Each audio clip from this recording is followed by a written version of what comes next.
Maintenant, ça fait plus d'1 mois que la situation de la ville de Goma est catastrophique. Malgré notre rang social, malgré l'État n'est pas à notre faveur, qu'on soit douanier, banquier, homme d'affaires, directeur, influenceur, avocat, magistrat, aujourd'hui la vie nous rend simple et nous aide à comprendre l'importance de la collaboration. Notre temps passe vite et nous voulons laisser quelque chose à notre génération. Mais le temps n'est pas à notre faveur pour construire quelque chose de durable. Ça fait 1 mois que nous vivons sans banque et nous comprenons qu'il y a un bien qui peut nous soutenir dans les moments difficiles. Nous voulons transformer le potentiel de la RDC en argent, mais le temps n'est pas à notre faveur. Nous voulons quitter la situation de $2 par jour à $10 par jour, 15, 30, mais le temps n'est pas à notre faveur. Hier, j'ai suivi un meeting que le M23 a fait à Kipese et cela m'a poussé à faire mon observation car le temps n'est pas à notre faveur. Dans les 20 premières minutes, celui qui donne le discours nous dit que les gens se trompent, qu'il ne veut pas reculer 50 km. Il ajoute en disant que Kipese, c'est le Congo et ils sont les Congolais.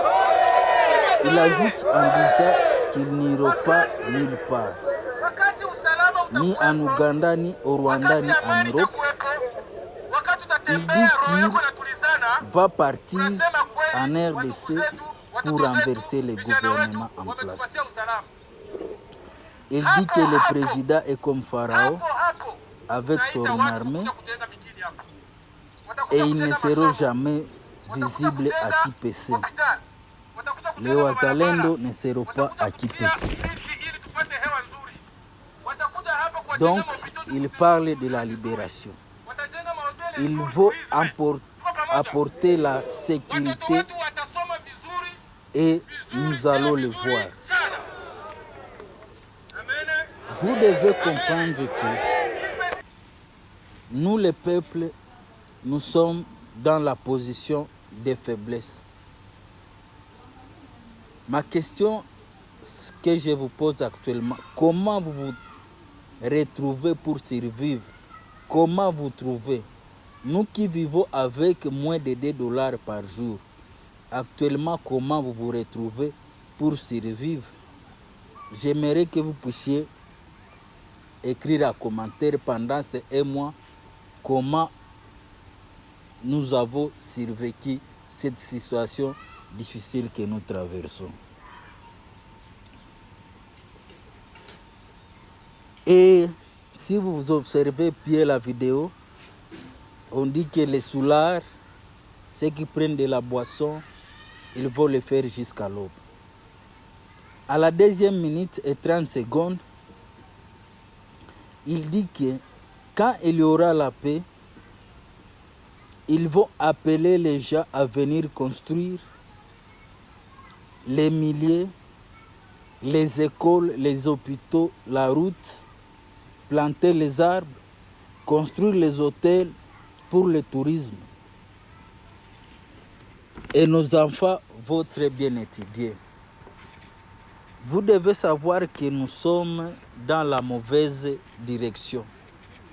Nous sommes dans la mauvaise direction parce que il y a ce que les armes ne peuvent pas résoudre. Pour faire le tourisme, parmi les conditions sine qua non, vous devez savoir que nous devons avoir la paix. Il faut vous rappeler que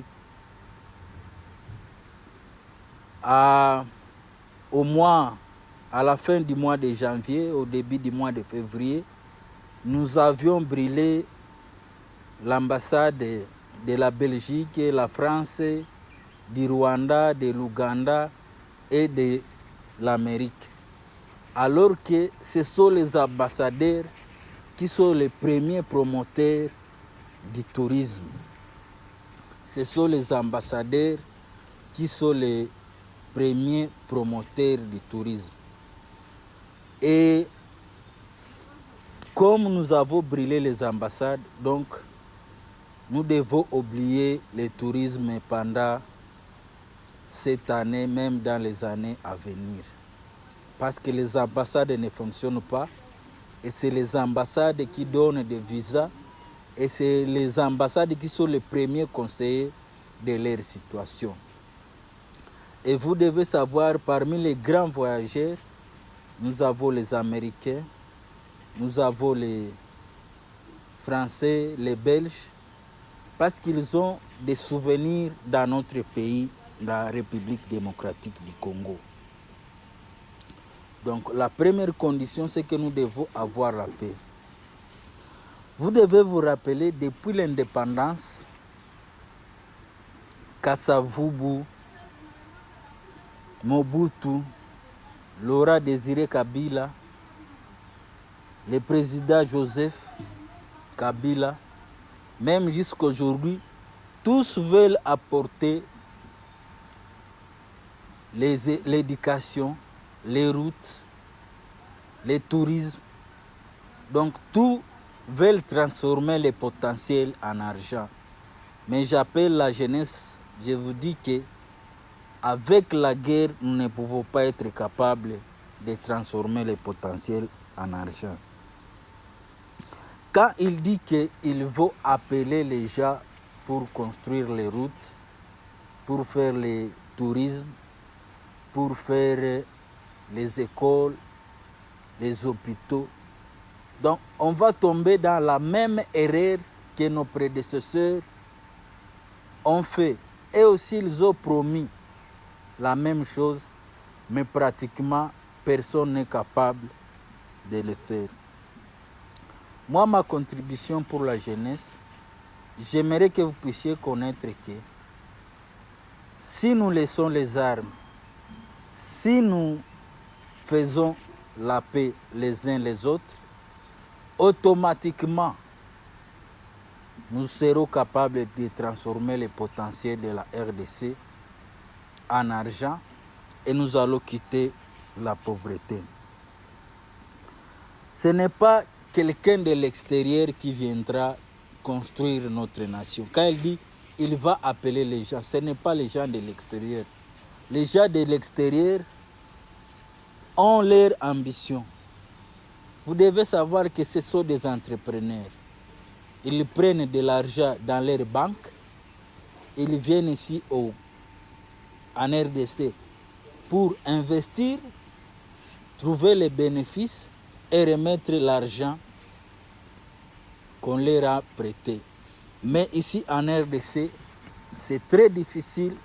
Vous-même, vous voyez la situation que nous traversons parce que ça fait 1 mois que les banques ne fonctionnent pas. Donc, il n'y a pas de développement économique.